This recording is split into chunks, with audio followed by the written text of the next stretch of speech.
Hello guys, দেখতেই পাচ্ছ আমরা এখন ঘোড়া দৌড়ে এসেছি। তো কাকদ্বীপ বাজার নেমে বাসন্তী ময়দানে থেকে এমএস স্কুল ওইখানে এখন শুরু হতে চলেছে ঘোড়া দৌড় প্রতিযোগিতা। বিবেকানন্দ জলক কল্যাণ সংঘ পরিচালনায় আমরা কয়েকজন অনুষ্ঠিত হতে চলেছে ঘোড়া দৌড় প্রতিযোগিতা।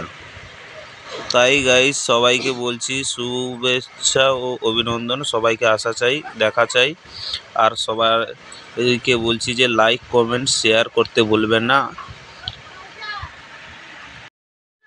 আর গাইস সবাই বলবেন কেমন হলো ঘোড়া দৌড় প্রতিযোগিতাটা। আশা করি খুব ভালো লাগবে তোমাদের সবার। হ্যালো গাইস, আপনারা লাইক কমেন্ট শেয়ার করতে কেউ ভুলবেন না। আমার নতুন চ্যানেলের নাম হলো রাতের আকাশ। সবাইকে বলছি একটা লাইক ও কমেন্ট ও শেয়ার করতে ভুলবেন না। হ্যালো গাইস, আশা করি আপনাদের খুব ভালো লেগেছে। এরপরে আবার দেখা হবে এর পরের ভিডিওতে। নেক্সট ভিডিও দেখার জন্য আমার চ্যানেলে গিয়ে সাবস্ক্রাইব ও লাইক কমেন্ট শেয়ার করে দিন।